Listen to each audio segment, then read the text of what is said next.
Welcome back, ladies and gentlemen, to the Spongebob Squarepants Season 1 review/retrospective. Today we're going to be talking about the legendary Episode 5, which contains Pizza Delivery, Episode 5A, and Home Sweet Pineapple, Episode 5B.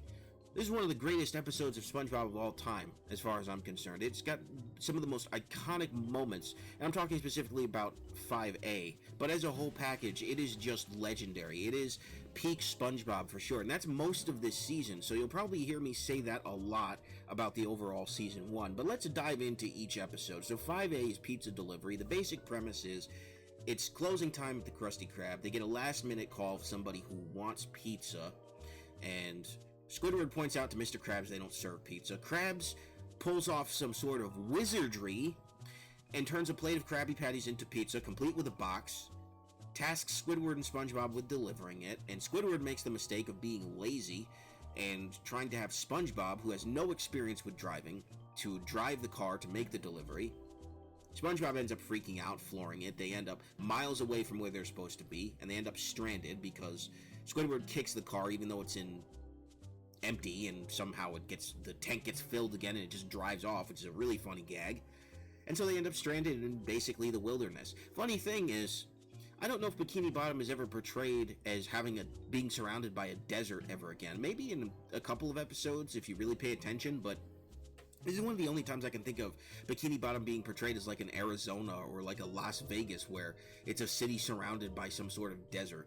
But that seems to be the theme that they're going for, is these guys are wandering in the desert miles away from where they're supposed to be, and then they have to walk to their destination, but they end up getting lost and caught in a storm. But it's a lot of fun, and there's a lot I'm not saying about it, because I mean, this is an episode that if you haven't seen already, you absolutely do. This is an iconic episode. This is where we have the pizza song, the pizza delivery song. This is where we see jokes about pioneers. We see SpongeBob drive a rock. We see Squidward throw a pizza in a guy's face. We see Squidward actually caring about SpongeBob and doing so, even though for most of the episode he's at his wit's end with the guy. It's just a very good episode. It's not really a bottle episode. It doesn't really take place in one location. They're progressing to a destination, but it almost feels like it in a way. It's kind of hard to describe. But it is a very solid episode, and it's one of my personal favorites. It's one that I used to quote all the time with my sister, and it was a lot of fun. It felt like a fun episode from beginning to end. It's very well animated. The Krusty Krab at closing time is very beautifully animated for some reason. They put a lot of work into the lighting of it and some of the way that it looks. It's just really, really special. I like that a lot. And overall, it's a fantastic episode. It never wastes your time. The jokes are one on top of the other. It's got a little bit of emotion to it, but not enough to take you out of the humor.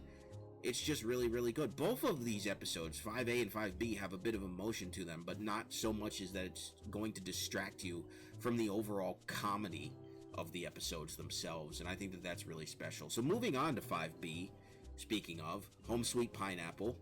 Basic premise is Bikini Bottom's got a nematode infestation. They're going around eating. They're like little worms. They're going around eating pretty much any material they can find, and they end up drinking SpongeBob's pineapple home into oblivion, and so he's left without a home. All he's got left is a seed, and Patrick suggests that they build a new house. SpongeBob initially suggests he move back in with his parents, but then Patrick suggests they build a whole new house, and so shenanigans ensue as they do that. He decides he's gonna live with Patrick for a little bit. Again, shenanigans ensue. And the funny thing about this episode is that this is before it's established that Patrick has a living quarters underneath the rock. So the basic idea is that they're just using the rock for warmth when they sleep. There's really nothing underneath it, so you're basically sleeping under a crushed rock, which is probably the more realistic thing that goes on with starfish. But they end up fighting over the rock in the middle of the night. Patrick's still sleeping, and SpongeBob is just putting up with Patrick snoring and drooling and trying to hog the rock for himself. And so hilarity ensues. He ends up at Squidward's, and Squidward promptly realizes what's going on and kicks him out, because Squidward kind of lets him in a sleepy daze and doesn't realize that it's SpongeBob trying to basically sleep with him in his bed, which you could make all sorts of assumptions there, I suppose. It's just, you think it's going to go the same way as the Patrick situation, but the joke is that they abruptly end it once Squidward realizes what's going on. And then the next day comes, and SpongeBob's parents are coming to pick him up. Patrick's all emotional, and SpongeBob's all emotional. Squidward is dancing on the foundation of SpongeBob's house. Before he leaves, he buries the seed to his home. He ends up crying. That tear ends up going into the ground and watering the seed.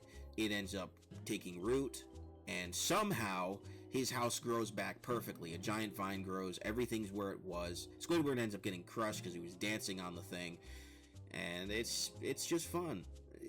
My description doesn't do it justice, and I usually don't do descriptions for these, but I feel it warrants it for such good episodes. It's a solid episode through and through. Is it as strong as Pizza Delivery? No, but it's actually not worse. Honestly, it's not worse than Pizza Delivery. It's a good companion episode. It's not like, oh, I'm just gonna watch Pizza Delivery, then I'm gonna turn it off. No, this is a solid B episode, a solid follow-up. It's got a lot of the same joke pacing and good voice acting and good animation.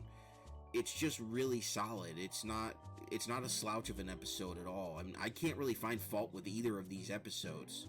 If I was to, it would just be small things, like maybe a line here or there, or maybe an animation error here and there, but really there's really nothing bad about either of these episodes. It's just Pizza Delivery is more iconic, definitely. It's the one that people quoted forever. I mean, I believe this was before Fun. I haven't mentioned the Fun episode yet, so this was one of the first time people were quoting songs from SpongeBob, and it just was... It helped launch SpongeBob into the stratosphere. Episodes like this were what made people fall in love with the series to begin with. It's what made me fall in love with the series for sure. I mean, that whole Pizza Delivery song and the gag throughout was just hilarious. And in Home Sweet Pineapple, when Patrick and SpongeBob are trying to build his house, there's just so many fun visual gags with Patrick, and it's just funny. It makes very good use of its animation, of its voice acting, of everything, and its writing. It's really just peak SpongeBob, and that's really all there is to it. And I mean, this episode for me is at least a 9 out of 10. Both of them. They just hold up very well today. They don't feel dated by any stretch of the imagination. The voice acting is top-notch from all of them.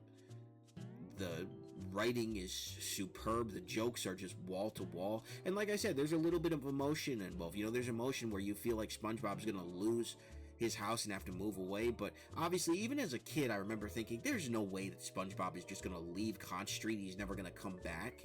They're not going to do that.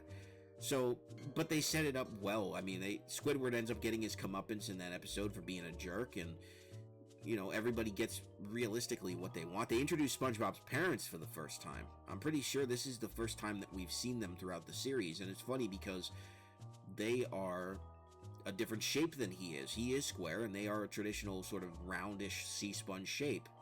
And that's kind of funny. And ironically, his father is voiced by Tom Kenny as well. His mother is voiced by the voice of Karen, Jill Talley. But it is just a solid episode that achieves everything it sets out to do. And the funny thing about, like I may have mentioned earlier, I don't remember, but Pizza Delivery kind of feels like a bottle episode, but it's not. Because they're progressing through different locations, but it's just SpongeBob and Squidward for the majority of the journey there that they're on, and not much else. Occasionally, like, there's a truck driver, there's the guy they end up delivering to, and then there's Mr. Krabs. So there's only 3 other characters. There's really not even any side characters in the background or anything like that. It's just SpongeBob and Squidward, and you start to see how their dynamic forms. This is a fundamental episode for exploring the dynamic between SpongeBob and Squidward. It had been explored before, but this shows them in a working capacity, and it sets the stage for a lot of episodes to come in later seasons where SpongeBob and Squidward end up having to do a lot of things for work together. Krabs sends them out to deliver something or whatever, or to do some crazy thing. So that pattern has been repeated ad nauseum, but it's at its best here. It's the first time it's really happened, and it's at its absolute best. but it does explore their dynamic together, and it stayed mostly the same throughout the series since this episode. You know, Squidward gets annoyed with SpongeBob, but yet he cares about him if anything ever happens to him. You know, we see this a lot, and then you see the dynamic between the three neighbors often, but this is one of the first times we really get SpongeBob and Squidward. I mean, the real first time is technically Reef Blower, but because there's no dialogue in that, it's kind of hard to judge what their dynamic is. It's a very, very simple short, so I would say that this is the first time that we really see SpongeBob and Squidward on their own doing something together that is major. Unless I'm missing something, I don't think any of the episodes I've talked about have been strictly SpongeBob and Squidward. I think there's always been someone else. I mean, yeah, Bubble Stand was SpongeBob, Squidward, and Patrick, and Naughty Nautical Neighbors was the three again. We got a lot of episodes with the trio, but we haven't gotten a lot of episodes with just SpongeBob and Squidward. We've gotten a lot of SpongeBob and Patrick, and SpongeBob, Patrick, and Squidward, but not a lot of SpongeBob and Squidward up until this point, so it's very special for that reason. And, like I said before, it set the stage for later episodes to come. You could probably find over a dozen SpongeBob and Squidward episodes where they're just doing something for the Krusty Krab that involves very few, if any, other people. So, it established a formula for sure, and a formula even outside of the Krusty Krab. You know, there's the later one where Squidward wants to learn karate for self-defense, even though that involves Sandy a little bit more. There's one where they get a food truck and they have to deliver food via a food truck. That's a more recent season, but that kind of mirrors pizza delivery in a way, although it's not nearly as good. So it definitely established a formula, and it's iconic if for no other reason than that. It's really iconic for the pizza delivery song, but it's a solid episode. Almost every gag makes me laugh, even to this day.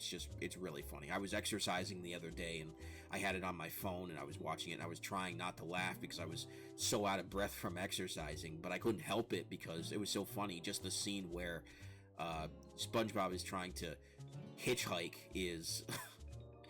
the way they lead into those gags instantly is just so funny. I don't know what it is about it. It's hilarious. It really is. You know, and we get a brief line from Doug Lawrence as the truck driver. It's just funny. There's no other way to put it. It's just funny. It's iconic. It's one of the best episodes in the entire series. And it's got that privilege of being one of the best episodes in the entire series, especially with Season 1. And there's still better episodes to come. Season 1 never loses its flavor. It never does. And I'm so surprised by that, because there's a lot of shows that I grew up with that they are good, but they haven't held up quite as good as I remember. But with Season 1 of SpongeBob, it has just been wall-to-wall hilarious. It is so good. It's amazing. I mean, it's no wonder that this is Nickelodeon's longest-running series, because when it was good, it was very good. Much like The Simpsons, when its original seasons aired, they were some of the best stuff on television.